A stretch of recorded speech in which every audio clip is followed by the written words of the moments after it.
Kirchhoff's current law and Kirchhoff's voltage law हे दोन law जे आहेत ते तुमचे नोड ॲनालिसिस आणि मेश ॲनालिसिसवरती डिपेंडंट आहेत. फॉर एक्झाम्पल, जर तुम्ही नोड ॲनालिसिस बघितलं तर नोड ॲनालिसिससाठी तुम्ही यूज करता किर्चॉफ्स करंट लॉ. जर मेश ॲनालिसिस तुम्ही घेतलं तर तुम्ही कोणता लॉ यूज करतात, तर तुम्ही यूज करतात किर्चॉफ्स व्होल्टेज लॉ. या दोन्ही लॉमध्ये तुम्ही काय करतात, तर एखाद्या पर्टिक्युलर ब्रांचमधला करंट और एखाद्या पर्टिक्युलर नोडचं व्होल्टेज जे आहे ते तुम्ही फाइंड आउट करता by using KVL or KCL. So we are using that KVL and KCL to solve the superposition theorem. So superposition theorem काय आहे, तर थेरममध्ये नॉर्मली थेरम कधी यूज करायचे असते, जेव्हा नंबर ऑफ व्होल्टेज सोर्सेस और नंबर ऑफ ब्रांचेस सर्किटमध्ये increase होतात. नॉर्मली KVL KCL कोणत्या सर्किटसाठी तुम्ही एम्प्लॉय करणार, एखादं छोटं सर्किट आहे जिथे 1 किंवा 2 व्होल्टेज सोर्स आहेत, तर त्या सर्किटसाठी तुम्ही इझिली फाइंड आउट करू शकता की कोणतं व्होल्टेज आहे कोणत्या नोडसाठी आणि कोणत्या ब्रांचमध्ये किती करंट फ्लो होतो हे इझिली फाइंड आउट करता येतं. But if the number of voltage source and if the number of current source in the circuit increases at the same time we have to use the theorem. So superposition theorem solve करण्यासाठी सगळ्यात पहिले जे आहे ते म्हणजे methods. Okay, तर method काय आहे, तर होप सो सगळ्यांना स्क्रीन दिसते. I am just giving you the short introduction about the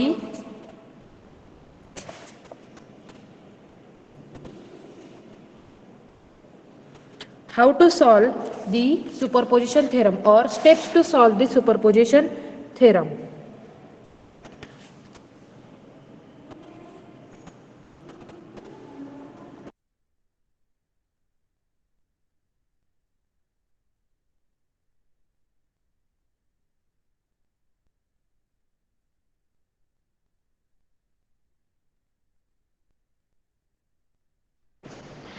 Now my screen is visible.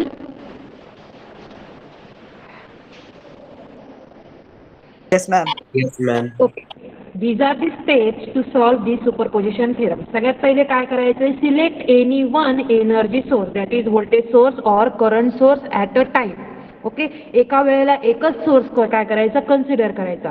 Replace the remaining sources by their internal resistances. Replace the remaining source by internal resistance म्हणजे काय, जसं आपल्याला माहिती आहे voltage सोर्सच्या सिरीजमध्ये resistance असतो आणि करंट सोर्सच्या पॅरललमध्ये रेजिस्टन्स असतो. तर रिप्लेस करताना जर हे काही व्होल्टेज सोर्स आणि करंट सोर्स दिलेला आहे तर ते जर डायरेक्टली काढून टाकले तर त्यांचं इंटरनल रेजिस्टन्सने आपल्याला त्यांना रिप्लेस करायचं आहे. ओके, जर इंटरनल रेजिस्टन्स दिलेलाच नसेल तर त्यावेळेला काय करायचं, समजा व्होल्टेज सोर्स आहे आणि व्होल्टेज सोर्सच्या सिरीजमध्ये काहीच रजिस्टरच नाही आहे, त्यावेळेला डिरेक्टली काय करायचं, व्होल्टेज सोर्स हा शॉर्ट सर्किट करून टाकायचं. इथे दिलेले बघा, replace the voltage source by short circuit and replace the current source by open circuit. Okay, काय आहे step number 1, select any one type of source. मग तो पहिले करंट सोर्स सिलेक्ट करायचा, आयदर व्होल्टेज सोर्स सिलेक्ट करायचा. Select केल्यानंतर काय करणार, रिप्लेस करायचं त्या एनर्जी सोर्सला. एनर्जी सोर्सला कसं रिप्लेस करणार, either using their internal resistance किंवा इंटरनल रेजिस्टन्स जर नसेल तर डिरेक्टली व्होल्टेज सोर्सला शॉर्ट सर्किट करायचं आणि करंट सोर्सला ओपन सर्किट करायचं. ओके, आता हे केल्यानंतर मग नेक्स्ट स्टेप काय आहे, calculate the using suitable method calculate the required quantity of the circuit. म्हणजे काय, समजा सर्किटमध्ये सांगितलेलं असेल करंट फाइंड आउट करा ह्या ब्रांचसाठीचा, तर तुम्ही काय करणार, मग पर्टिक्युलर ब्रांचचा करंट फाइंड आउट करणार. मग बाय युजिंग KVL KCL मेथडने तुम्ही काय करणार, voltage and current find out करणार. Okay, next repeat step 1 and step 2 for all energy sources in the given circuit. Okay, repeat. समजा एकच व्होल्टेज सोर्स आहे तर ती एकदाच व्हॅलिड होईल, पण नंबर ऑफ व्होल्टेज सोर्स असतील किंवा नंबर ऑफ करंट सोर्स असतील तर काय करणार, एकासाठी पहिले एक सोर्स सिलेक्ट करायचा, बाकीचे जे असतील व्होल्टेज आणि current source randomly short circuit आणि ओपन सर्किट आपण करणार. त्यानंतर शॉर्ट सर्किट ओपन सर्किट केला, त्यानंतर करंट आणि व्होल्टेज जे आहे आपली क्वांटिटी ती फाइंड आउट केली. परत नेक्स्ट स्टेपमध्ये दुसरा व्होल्टेज सोर्स घ्यायचा आणि पहिल्या व्होल्टेज सोर्सला काय करायचं, शॉर्ट सर्किट और ओपन सर्किट करायचं. ओके. आणि ही स्टेप जेवढे नंबर ऑफ व्होल्टेज सोर्सेस किंवा जेवढे नंबर ऑफ एनर्जी सोर्सेस म्हणजे करंट आणि व्होल्टेज सोर्स जेवढे असतील सर्किटमध्ये तेवढ्यांसाठी परफॉर्म करायची. आणि लास्टला फॉर एक्झाम्पल समजा जर आपण करंट फाइंड आउट केलेला असेल प्रत्येक ठिकाणी तर त्या तिन्ही करंटची किंवा दोन करंटची ज्या ज्या सोर्सने आपण करंट फाइंड आउट केला त्यांची काय करायची ॲडिशन करायची. आणि तो आपला काय असेल टोटल सोर्समुळे किंवा टोटल व्होल्टेजमुळे अप्लाय झालेला current. Okay. So this is about your steps. So steps जर कळाल्यात तर स्टेप्स कळण्यासाठी आपल्याला न्यूमरिकल माहिती पाहिजे तर आपण न्यूमरिकल बघूया. हे बघा खाली न्यूमरिकल पण दिसतंय. Find the current through 3 ohm by using superposition theorem for the given circuit. 3 ohm register पण तुम्हाला दिसत असेल. ह्या 3 ओहम मधला रेजिस्टन्स किंवा ह्या 3 ओहम रेजिस्टन्स मधला करंट जो आपल्याला सुपरपोजिशनने थेरम काढायचा आहे त्याचा आपण न्यूमरिकल घेतोय.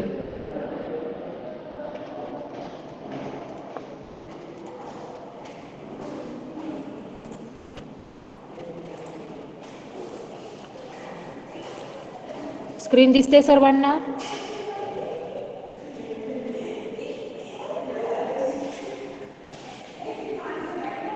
Screen is visible? Yes ma'am. Okay. प्रत्येकाकडे कॅल्सी असेल, प्रत्येकाकडे नोटबुक असेल. नोटबुकमध्ये हे न्यूमरिकल सॉल्व करा. सॉल्व केल्यानंतर आपल्याला एक्झॅक्टली स्टेप्स पण कळतील. ज्या आपण स्टेप्स आता ओरली बघितल्यात त्या स्टेप्स आपल्याला न्यूमरिकल थ्रू व्हेरीफाय करायच्या आहेत. Okay. Okay, today's topic is superposition theorem. So to verify the superposition theorem, take this numerical. What is numerical? Find the current through 3 ohm resistance. 3 ohm resistance using superposition theorem. Using superposition theorem. Okay. So circuit draw करूया. दिस is current source. हा आहे 2 एम्पियरचा. त्यानंतर एक resistance parallel 4 ओहमचा. त्यानंतर पुढे आहे 3 ohm resistor. This is 2 ohm resistance. त्यानंतर हा आहे व्होल्टेज सोर्स. हा आहे रेजिस्टन्स. आणि this is your complete circuit. Okay. हे आहे तुमचं गिवन नेटवर्क. तर सगळ्यात पहिले फ्रॉम द स्टेप्स आपण स्टेप्स पाहिल्यात. Step number 1. स्टेप नंबर काय होती? Take any one energy source. हा आहे 10 volt. Take any one energy source. मग आयदर हा व्होल्टेज सोर्स पहिले कन्सिडर करायचा किंवा हा करंट सोर्स पहिले सिलेक्ट करायचा. आणि त्या सोर्सला काय करायचं कन्सिडर करून बाकीचे सोर्सेस जे आहेत ते काय करायचे ते त्याच्या इंटरनल रेजिस्टन्सने रिप्लेस करायचे. ओके. सो समजा आपण 2 एम्पियर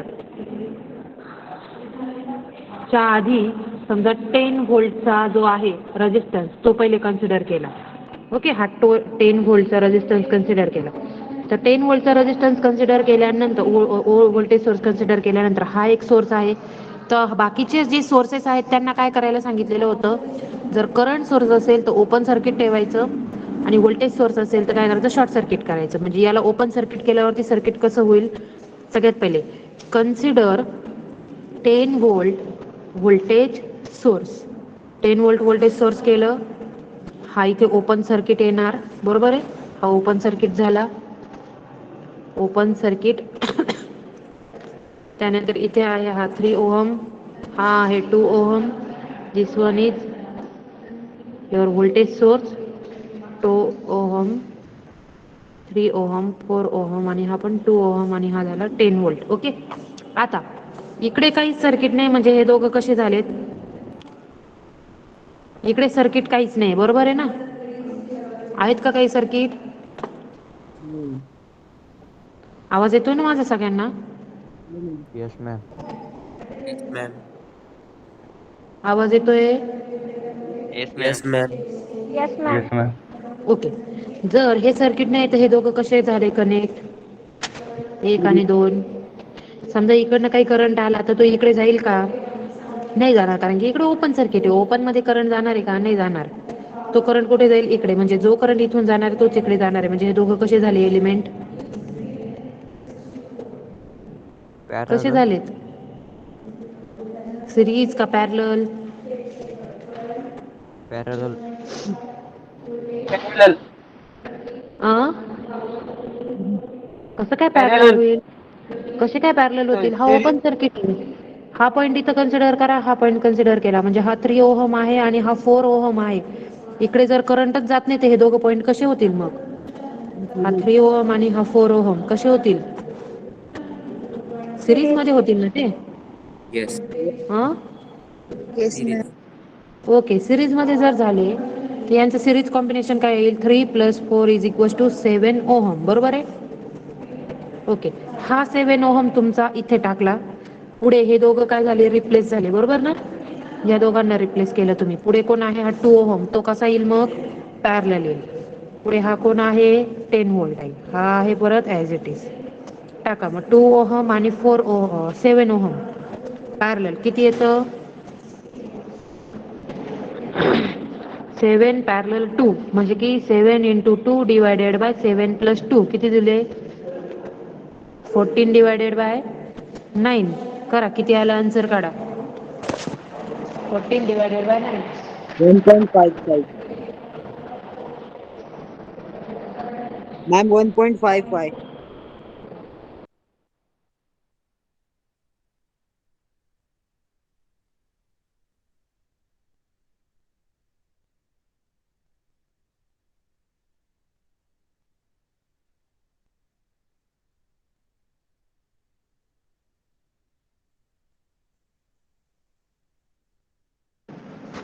येस किती आलं आन्सर? 1.55. 14 / 9. Ma'am, 1.55. 1.555. ओके 1.555. हे झालं तुमचं या दोघांचं इक्विव्हॅलंट रेझिस्टन्स. ओके. आता पुन्हा सर्किट कसं येईल मग? पुन्हा सर्किट येईल तुमचं एक रजिस्टर, हा व्होल्टेज सोर्स आणि अजून एक रजिस्टर. बरोबर आहे?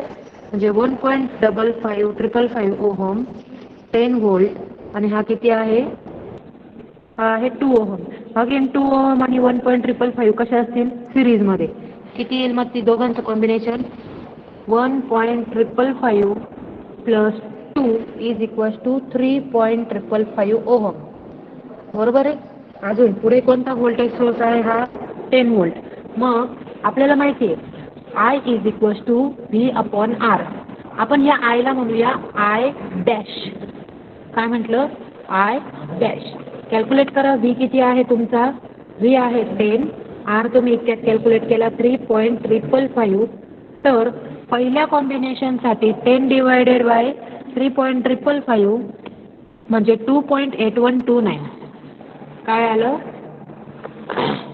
2.8129 हा तुमचा काय झाला? आय करंट झाला. ओके. हा आय डॅश नका घेऊ, फक्त आयच कन्सिडर करा. हा आय झाला तुमच्या कशाचा? या व्होल्टेज सोर्समुळे फ्लो होणारा करंट. नाऊ आता इथे बघा किंवा हे सर्किट बघा. तुमचा हा करंटची डायरेक्शन कशी असणार आहे? हा प्लस आहे, हा मायनस आहे, म्हणजे इकडे करंट फ्लो होणार आहे. या पॉइंटला करंट डिवाइड होईल ॲज पर दी किर्चॉफ्स करंट लॉ. म्हणजे इकडे काही करंट जाणार आहे, इकडे काही करंट जाणार आहे. बरोबर आहे? आपल्याला कॅल्क्युलेट कशातलं करंट काढायला सांगितलं होतं? 3 ओहम रेझिस्टन्स मधला. जर आपण याला I1 म्हटलं, याला I2 म्हटलं, तर करंट डिव्हिजन रूलने आपल्याला 3 ओहम मधला रेझिस्टन्स कॅल्क्युलेट करता येईल किंवा 3 ओहम मधला करंट कॅल्क्युलेट करता येईल. तर तो कसा असेल? कोणी सांगू शकतो का? फॉर्म्युला काय आहे? फॉर्म्युला आहे करंट डिव्हिजन रूल. काय असतो? करंट डिव्हिजन रूल = समजा I1 कॅल्क्युलेट करायचा असेल तर टोटल करंट घेऊन याच्या अपोजिटचा रेझिस्टन्स म्हणजे R2 / R1 + R2 हा फॉर्म्युला आहे. मग समजा आता आपल्याला कॅल्क्युलेट करायचा आहे, हा I1 आहे, हा I2 आहे. ओके. हा I1 आहे, हा I2 आहे. तर याच्या अपोजिट रेझिस्टन्स कोणता आहे? कोणता आहे?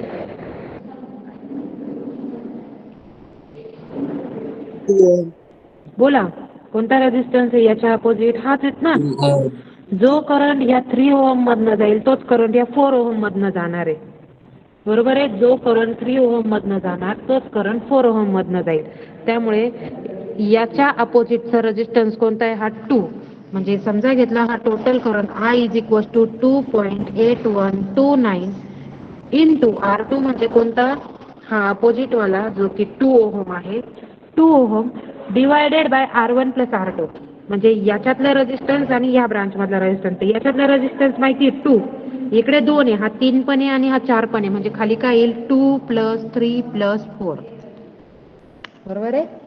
हा झाला तुमचा current division formula for 3 ohm साठी आपण कॅल्क्युलेशन केलं. काढा मग किती आलं? 2.81 इंटू 2.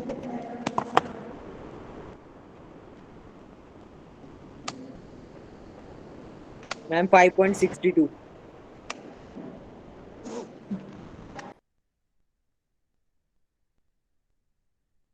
इकडे तुम्ही सॉल्व करतायत का न्यूमरिकल? किती आलं तुमचं आन्सर? 5.62.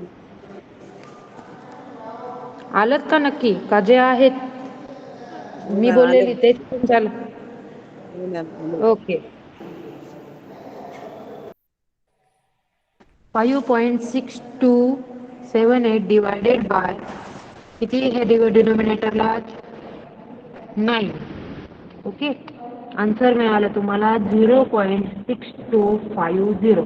हा आता I1 नका म्हणू, याला म्हणा तुम्ही I डॅश म्हणजे पहिल्या सोर्सने कन्सिडर केलेला किंवा पहिल्या सोर्समुळे मिळाला करंट. याचं प्रत्येकाचं युनिट गरजेचं आहे. Ampere. This one is ampere. Okay. Unit is important. हा तुम्ही काय काढला? I कशासाठीचा? ज्या वेळेला तुम्ही 10 व्होल्टचा व्होल्टेज सोर्स कन्सिडर कराल त्यासाठीचा. ओके. कळालं का इथपर्यंत सगळ्यांना न्यूमरिकल सुपरपोजिशन थेरमचं? Yes, Yes ma'am. ma'am. Yes, ma'am. Okay. Next आहे स्टेप नंबर 2. आता स्टेप नंबर 2 मध्ये आपण काय करूया? जसा पहिल्यांदा आपण हा व्होल्टेज सोर्स सिलेक्ट केला, आता काय करायचं? करंट सोर्स सिलेक्ट करायचा. सिलेक्ट 2 एम्पियर करंट सोर्स आणि पुढे काय करणार? 10 व्होल्टला काय करणार? Replace 10 volt voltage source with their internal resistance. Replace 10 volt voltage source with internal resistance.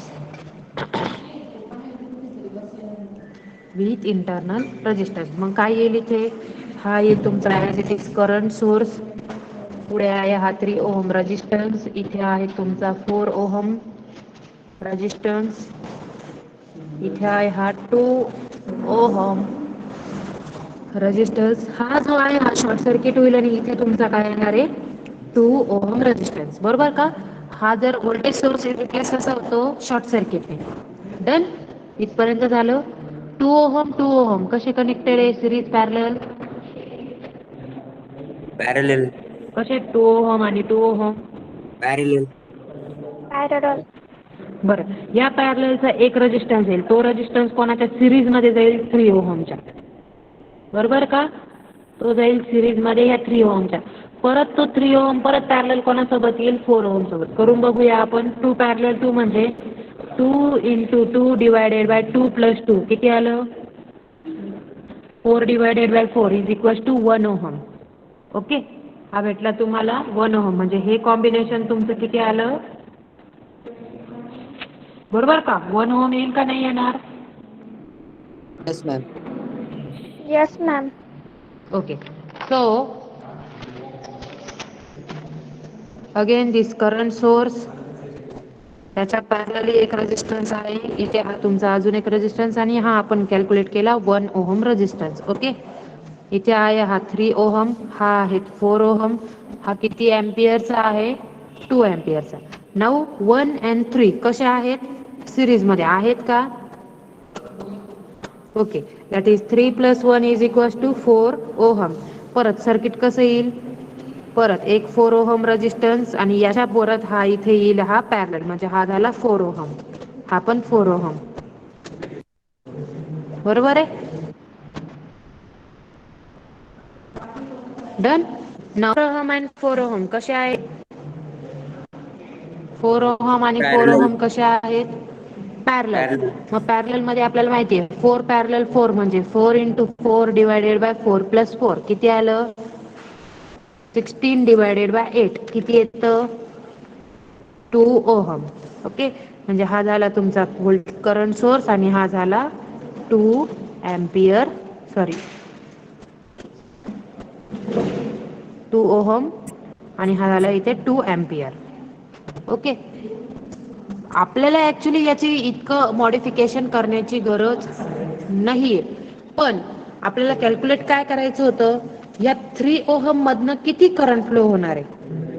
Okay, 3 ohm मधनं किती करंट फ्लो होणार आहे, तर आपण डिरेक्टली ह्या सर्किट साठी सुद्धा कॅल्क्युलेशन करू शकतो. या सर्किट साठी पण कॅल्क्युलेशन करू शकतो. म्हणजे ह्या दोन्ही स्टेप जर एक्सक्लूड केल्या तर हे सर्किट बघा, हे सर्किट म्हणजे काय का, हा तुमचा मेन करंट आहे. हा करंट इथून काय होईल तुमचा, ही स्टेप्स होपसो सगळ्यांना समजली असेल. आपण काय केलंय, सेकंड नंबरचा करंट सोर्स म्हणजे पहिल्यांदा व्होल्टेज सोर्स सिलेक्ट केला, सेकंडला करंट सोर्स सिलेक्ट केला. करंट सोर्स सिलेक्ट केल्यानंतर आपल्याला ऑटोमॅटिकली टोटल करंट जो आहे तो टोटल करंट हा 2 एम्पियर माहिती आहे. त्यामुळे आपण डिरेक्टली ह्या पॉईंटसाठी करंट डिव्हिजन रूल जर अप्लाय केला तर ह्या ब्रांचचा करंट म्हणजे काय येईल, opposite branch resistance into total current divided by addition of all resistor म्हणजे बोथ ब्रांच रेजिस्टर. हा फॉर्म्युला जर इथे यूज केला तर डिरेक्टली 3 ओहम मधला करंट जो आहे तो फाइंड आउट करता येईल. म्हणजे सर्किट रिड्यूस करण्याची गरज नाहीये. इथे डिवाइड होईल, इकडे काही करंट जाईल, इकडे काही करंट जाईल. म्हणजे आपण इथे करंट डिव्हिजन रूल अप्लाय करू शकतो. बरोबर आहे. समजा हा आय काढायचा असेल आणि हा दुसरा आहे, हा I1 आहे आणि हा I2 आहे, तर फॉर्म्युला काय येईल, I1 is equal to I into opposite resistance divided by addition of both resistance. मग इथे काय आहे, अपोजिट रेजिस्टन्स 4 ओहम.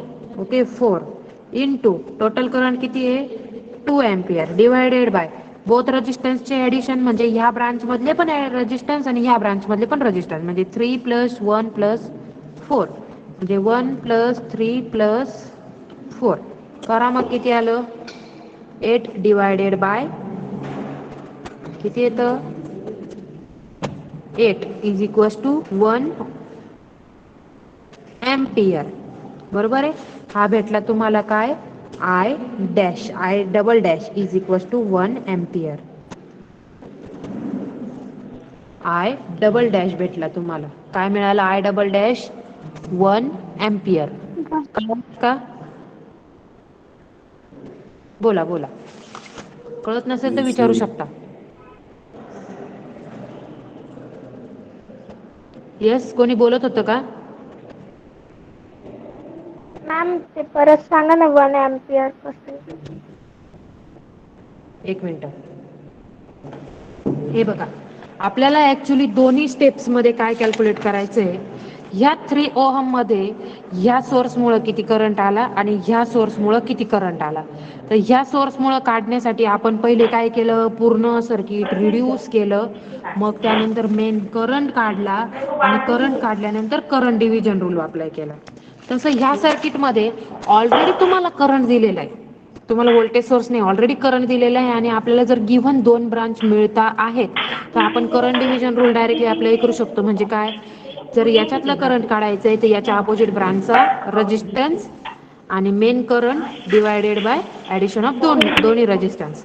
मग मेन करंट किती आहे 2 ampere, that is total current. याच्या अपोजिट ब्रांच कोणती आहे, ही आहे. याचा रेजिस्टन्स किती आला 4 आणि ऍडिशन ऑफ बोथ रेजिस्टन्स म्हणजे 4 प्लस 3 प्लस 1, हे तिघांची ऍडिशन केली. 4 प्लस 3 प्लस 1, 4 5 6 7 8. ओके, 8 आलं डिनोमिनेटरला, 4 इंटू 2 8 आलं, 8 डिवायडेड बाय 8 किती आलं 1 आलं. Okay, so I double dash काय भेटला तुम्हाला 1 एम्पियर. मिळाला का I double dash 1 ampere. Yes, ma'am. Yes ma'am. Okay, मग आता आपल्याला काय करायचंय, third step number 3. Step number 3 मध्ये काय करायचं, स्टेप नंबर 3, कॅल्क्युलेट करंट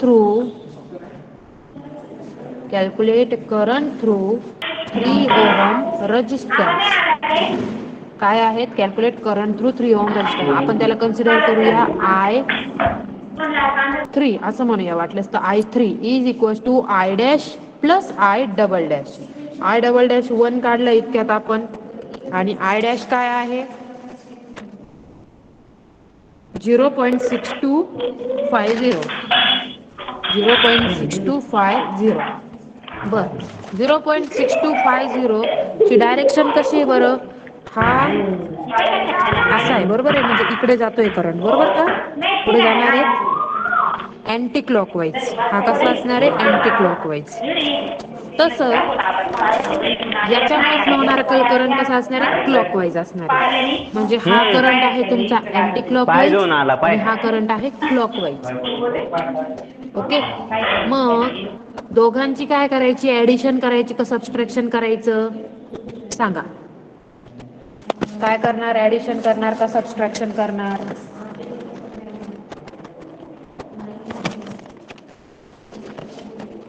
त्यासाठी तुम्हाला लास्ट लेक्चर रिकॉल करावं लागेल हे बघा हे आपलं लास्ट लेक्चर आहे ज्यामध्ये आपण दोन्ही करंट सोर्सची ऍडिशनल सबस्ट्रॅक्शन बघितली होती ओके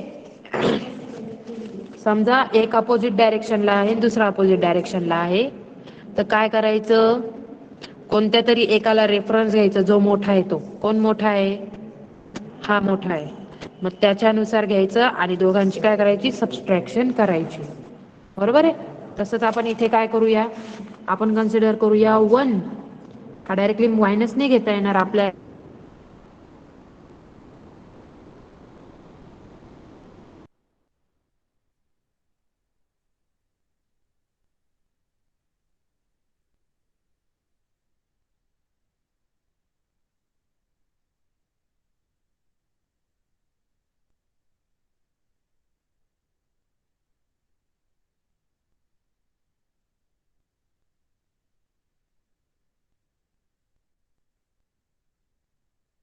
आता याचे आहेत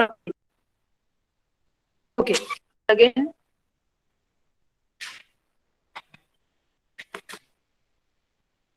okay hope screen is visible again आपण काय केलं अँटी क्लॉकवाईज आणि क्लॉकवाईज डायरेक्शन दोन्ही करंट बघितले ओके आता आपल्याला काय करायचं दोन्ही करंटची डायरेक्शन करायची तो करंटची डायरेक्शन पॉईंट टू काय आहे अँटी क्लॉकवाईज आणि याचे आहेत क्लॉकवाईज इथे घेऊया आपण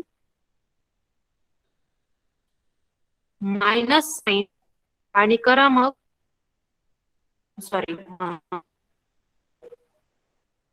डायरेक्टली असं नका करू इथे काय करायचे हा आहे तुमचा 0.6259 0.6250 याची डायरेक्शन इकडे करा प्लस 1 याची डायरेक्शन इकडे असणार आहे ओके आणि direction of as the direction is opposite as the direction of I dash and I double dash is opposite आहे त्यामुळे आपण काय केलं आपल्या सोयीनुसार I3 कसा घेणार जो मोठा आहे तो पहिले घ्यायचा जो छोटा आहे म्हणजे ज्याची व्हॅल्यू लेस आहे तो मायनस करायचा म्हणजे 1 मायनस 0.6250 करायचं करा मग किती येतं ते 1 minus 0.6250 is equals to 3.7 sorry 0.375 okay आणि डायरेक्शन कशी असेल 1 नुसार तो 1 ची डायरेक्शन कुठे आहे इकडे so this is your current direction so हा मिळाला तुम्हाला I3 ओके कळतंय का सगळ्यांना काय केलं इथे प्लस मायनस डायरेक्टली कसं करायचं ते एकदा सांगते कॅल्क्युलेट करायचं होतं तुम्हाला काय I3 ओके I3 कॅल्क्युलेट करायचा होता जो मोठा आहे तो पहिले घेतला जो छोटा आहे तो मायनस केला आणि ऍज इट इज सबस्ट्रॅक्शन केल्यानंतर जे आन्सर मिळालं किती आहे 0.375 किती आलं 0.375 एम्पियर डायरेक्शन कोणाची असेल जो पहिले घेतला होता त्याची मग 1 ची डायरेक्शन कुठे आहे 1 ची डायरेक्शन आहे तुमची क्लॉकवाईज बरोबर आहे अशी क्लॉकवाईज असणार आहे ती ठीक आहे कळालं का सगळ्यांना येस मॅम. न्यूमरिकल कळालं? ओके, न्यूमरिकल कळालं तर असं मी कन्सिडर करते. परत एकदा रिवाइज करूया न्यूमरिकल. सगळ्यात पहिले आपल्याला काय कॅल्क्युलेट करायचं होतं, 3 ओहम मधला रेझिस्टन्स, ह्या 3 ओहम रेझिस्टन्सचा करंट कॅल्क्युलेट करायचा होता. मग करंट कॅल्क्युलेट करायचं होतं म्हणून सगळ्यात पहिले आपण कन्सिडर केला हा व्होल्टेज सोर्स आणि याला आपण ओपन सर्किट केलं. करंट सोर्स असेल तर आपण काय करतो, ओपन सर्किट करतो. जर व्होल्टेज सोर्स असेल तर त्याला आपण काय करतो, शॉर्ट सर्किट करतो. पहिले करंट सोर्स ओपन केला, त्यानुसार आपण पहिले करंट ड्रॉ करून घेतला सर्किटचा. करंट केल्यानंतर करंट डिव्हिजन रूलने आपण पहिला करंट काढला 3 ओहम रेझिस्टन्स साठीचा. त्यानंतर आपण दुसऱ्या कंडिशन मध्ये करंट सोर्स घेतला, हा आहे 2 अँपिअरचा करंट सोर्स. त्यामध्ये आपण सर्किटला रिड्यूस करून काय directly current division rule apply करून करंट डिव्हिजन रूल अप्लाय केला आणि करंट डिव्हिजन रूल अप्लाय करून आपण काय कॅल्क्युलेट केलं, 3 ओहम मधला करंट कॅल्क्युलेट केला. तो मिळाला आपल्याला 1 अँपिअर. ओके, सो ह्या 1 अँपिअरची आणि 0.6250 ची ऍडिशन केली. ऍडिशन केली तर कशी ऍडिशन केली आपण, ते ऍडिशन आपण अशा पद्धतीने केली की ज्याचा डायरेक्शन, जी व्हॅल्यू ग्रेटर आहे ती व्हॅल्यू पहिले घेतली आणि तिच्यातून सेकंड व्हॅल्यू मायनस करून पहिल्याचा जो काही डायरेक्शन असेल तो डायरेक्शन आपण आन्सरला 0 क्लॉकवाईज अज्युम केली. So this is all about superposition theorem.